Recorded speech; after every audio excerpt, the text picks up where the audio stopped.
Hello everyone, this is Karen from Prom Queen Stitcher. I think it's video number 5 or 6, can't remember which. Today is March 27th and I just can't believe how fast time is going by us. I'm standing up because I want to show you some stitchy kindness that my wonderful sister-in-law gave me. It's a quilt that she made. And I'm holding it up. You can't possibly see it all. It's about as tall as I am. So I'm 5'3". And let me zoom in just a little bit with it, and you can take a look. It's coffee, and it's got a beautiful border and sashing. I'm amazed. You quilters really blow me away. Back in the day, I used to be a quilter too, but it was back in the late 70s, early 80s, and it's before there were the rotary cutters, and it's before we had good templates and rulers. And so it definitely was a mishmash of the way, compared to the way things are right now. Let me sit down here. Take the glasses off and kind of ready to roll here. It's a beautiful day here in Bakersfield, California. We had a week or two of rain, which we desperately need, but I'm kind of glad to see the sun shining, actually. I have a few things to show you all today. I hope it's of interest to you. Let me show you some dishes I've had for a while that I picked up in an antique store, and I really like them because they're little cross-stitch motifs. And I wish I had more than this, but I just have a little tiny bowl and a plate. Here's the bowl. Whoops. Let's see if I can get that in there. As you can see, it's a little basket of flowers. I think it's so pretty. There's the little bowl, and it's just little. It would be like just a little sauce bowl. And here's the plate. This could be like just a little dessert plate probably, and it has the same motif on it. Now, I've had this for quite a while. I think I picked it up in Ventura at an antique store, and like I said, I wish I had more. On the back, it says that it was made in the USA, but I can't quite read the emblem. Here. Maybe some of you know more about this than I do. But like I said, I wish I had more because I think it would be really cute to have a tea with some stitchers and be able to serve on those plates. I have a couple of works in progress. I talked about them in my last video. The first one is He's a Flake by Little House Needleworks. And this is the chart. And here he is. He's not quite finished, but I'm getting there. He's coming right along, as a matter of fact. And I hope to have him done, if not this week, then next week. And I got the cutest little tiny buttons to go down his front. I was able to pick them up on Amazon. And they're itty-bitty buttons. And then I'm going to do a little bit of beading. I'm going to use a bead for the eye, and then also it shows a couple little beads up there on his hat, right up here, and it shows a little Christmas sprig of some kind, and then beads on the tree garland. And so not too much more to go. So that's that one. Then the other one that I've been doing is switch back and forth so that I don't get bored. This is also by Little House Needleworks. Excuse me. It's called Peppermint Twist. It's another oldie, and some of these are just classic, and they're just so neat. So there that is. And here's my stitching so far. I have more to do, but probably not a lot. On the leaf, I wanted it to look a little variegated, so I used Lynette's from Guam, I used her little tip where I'm doing the 500 on the bottom, which is the darkest green, and then my top cross I'm doing 501. So it looks a little more variegated. I might have used a little lighter green to really get the full effect, but I like the way it looks. So that's coming right along too. It's been a busy month. I'm still going to school, just taking one class again. I think you guys all get a good laugh. It's a psych class, and I'm taking human sexuality. And I have a paper due. This is Easter break, and I have a paper due on April 3rd, so I've got to get moving on that this week.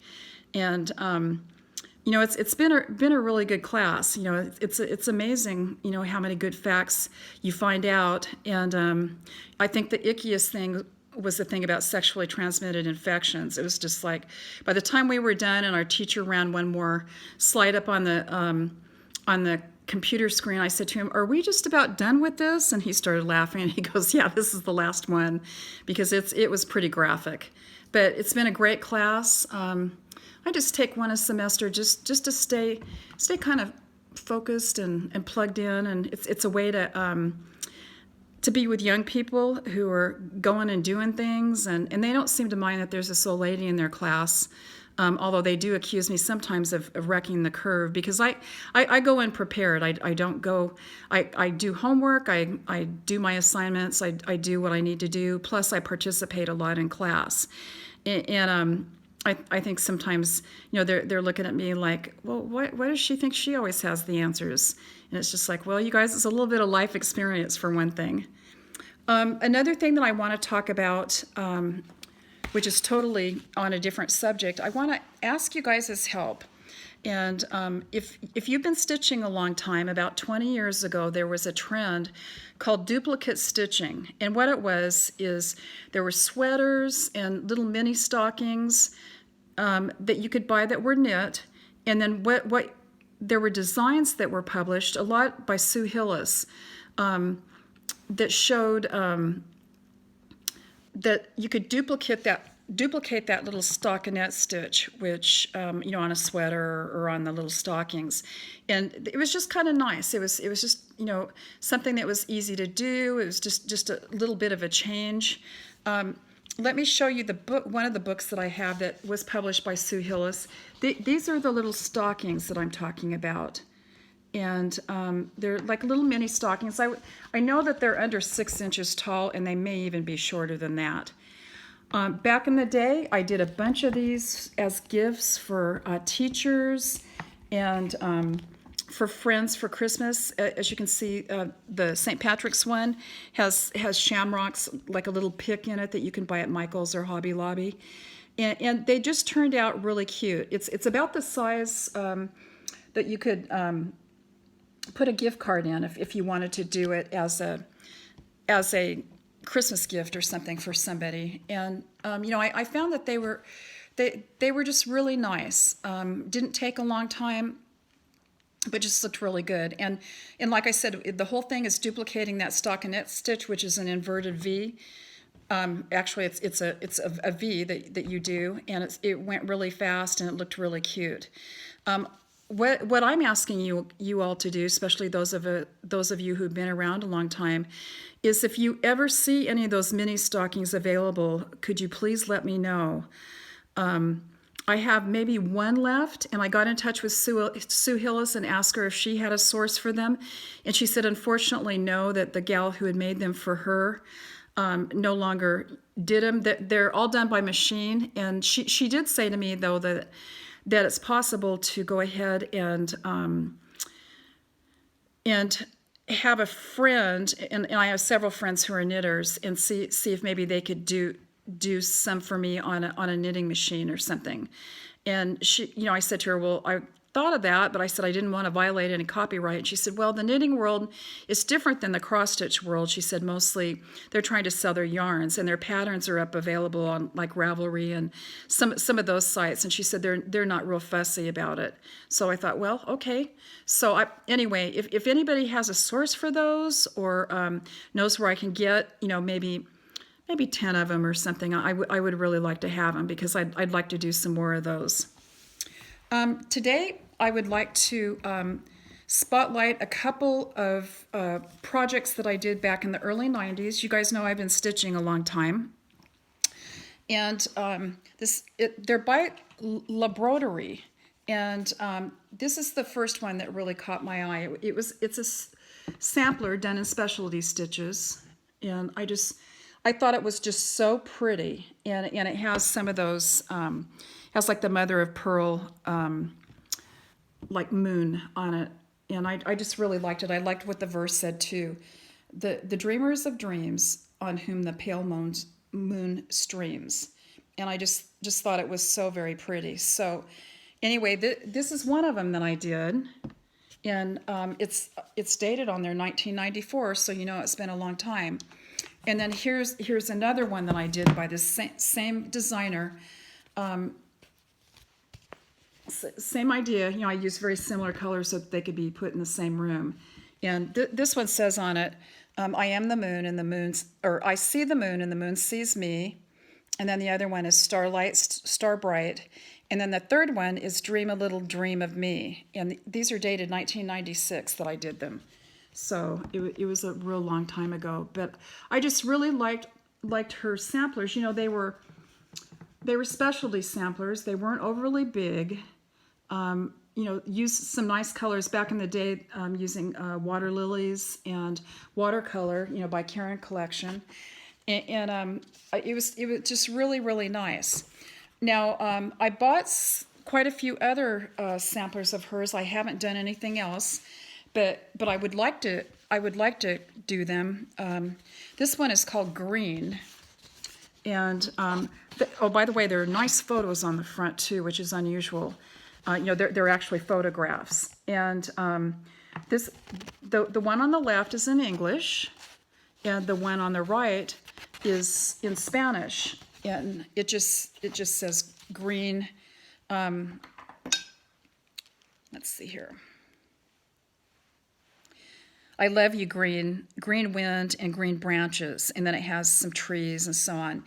She also, I guess Linda Reeves was the designer, and she did a really nice job in her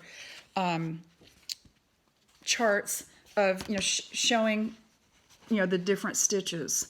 And, you know, like I said, I like the specialty stitchers because I like some variety. As much as I like cross stitch, it's still fun for me to be able to do some things that aren't just the straight cross. You know, I enjoy queen stitch, you know, the tall herringbone stitch, all those different ones, just for variety. And I think it lends itself and gives dimension to some of our stitching.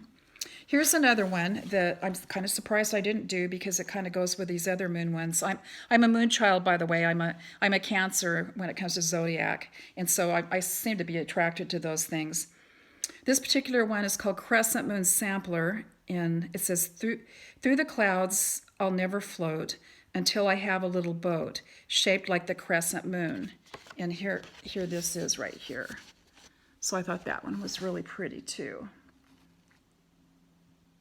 And she did some of her things with flower thread, you know, some of the things with overdyed. I would think now with some of the overdyeds that it would be really fun to do some of these. And some of them are available. I checked. They're available on eBay, of course, and in some of the Etsy stores. They have some of these old charts by La Broderie, which is the name of her design. I don't think she's designing any longer, or let me put it this way, I haven't seen anything in a long time that she's designed. This one right here is called Winter Song. In winter, when the snow is white, I sing this song for your delight. And there that one is. I would think that if I were to do this one, I would want to do more winter colors, which you know, are the blues and the whites and so on, you know, like snowflakes and so on. But this one's very pretty the way that she's done it. Here's one that I made for my daughter's teacher when she was in grammar school, and it's the AEIOU sampler and sometimes YNW. And I thought, what a cute one to give to a teacher. So I thought that was really fun. Here's another one called the Moonflower Sampler. Once again, I'm not so crazy about the colors used, but I think it could be converted to something else that might be more attractive. This one is No Star Like Thee. Same thing about the colors. I think I would change them out as well. You know, that's the one thing about us stitchers is that some of us definitely have true color families that are our favorites. And this is the last one. A True Friend is a Pearl. And I thought this one was really pretty too. So this wraps up my video for today. I like to keep them as close to 15 minutes as I can so that I don't run into problems uploading. Maybe someday somebody can take me aside or give me a tutorial on how to film some longer ones, but I find too that maybe 15 minutes is about the right amount for me to be gabbing. And you know, I enjoy doing these. I love the cross-stitch community, and I found a lot of like-minded individuals and people who are just a lot of fun. So anyway, I wish you a happy Easter if you celebrate. Spring is coming, and keep those needles flying. Bye.